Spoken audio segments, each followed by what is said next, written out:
ఈరోజు దేవరాపల్లి ఆర్టీసీ కాంప్లెక్స్లో వలసలు పోతున్నటువంటి వందలాది మంది గిరిజనుల యొక్క జీవన విధానాన్ని మనం చూస్తూ ఉన్నాం.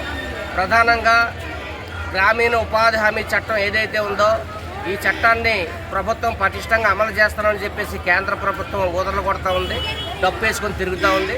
ఇంకా పటిష్టంగా అమలు చేస్తామని దీన్ని బీబీజీ గ్రామ్జీ చట్టం కింద మార్పు చేస్తున్నామని 125 రోజులు పనులు ఇస్తున్నామని చెప్పేసి ఈ ప్రభుత్వం చెప్తా ఉంది. ఇది పచ్చి మోసం. ఉన్న ఉపాధి మహాత్మా గాంధీ జాతీయ గ్రామీణ ఉపాధి హామీ చట్టం ఏదైతే ఉందో దీన్ని పటిష్టంగా అమలు చేయకుండా ఈరోజు బీబీజీ గ్రామ్జీ పేరు చెప్పి ఈరోజు 40% రాష్ట్ర ప్రభుత్వం నిధులు భరించాలని చెప్పేసి కేంద్ర ప్రభుత్వం 60% భరిస్తుంది.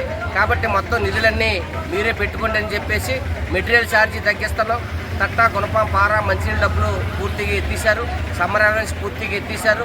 ఆ విధంగా చేసి 125 రోజులు పెంచుతామని చెప్పేసి చెప్పినటువంటి ప్రభుత్వం ఈరోజు వందలాది మంది కూలీలు పనులు దొరక వలసపోయినటువంటి పరిస్థితి ఈరోజు కనిపిస్తూ ఉంది.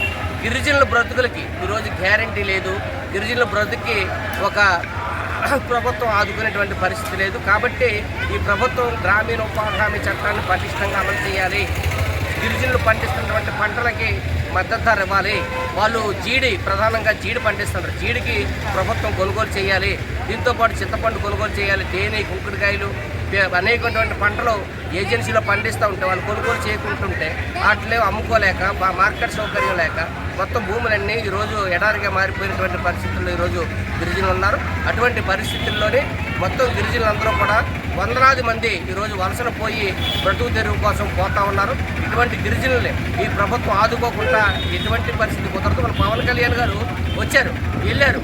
గిరిజనుల కోసమే నేను బ్రతుకుతానని చెప్పేసి చెప్తా ఉన్నారు. గిరిజనుల ఓటు బ్యాంక్ కోసం మీరు ఎంత ప్రయత్నం చేసినా గిరిజనుల బ్రతుకుల్లో మార్పు రాకుండా, గిరిజనులు అభివృద్ధి అవ్వకుండా, ఈరోజు గిరిజనులకి ఉపాధి అవకాశాలు కల్పించకుండా మీరేమీ చేయలేరని చెప్పేసి పవన్ కళ్యాణ్ గారికి హెచ్చరిక చేస్తూ ఉన్నాం. కాబట్టి గిరిజనుల వలసలు నివారించండి.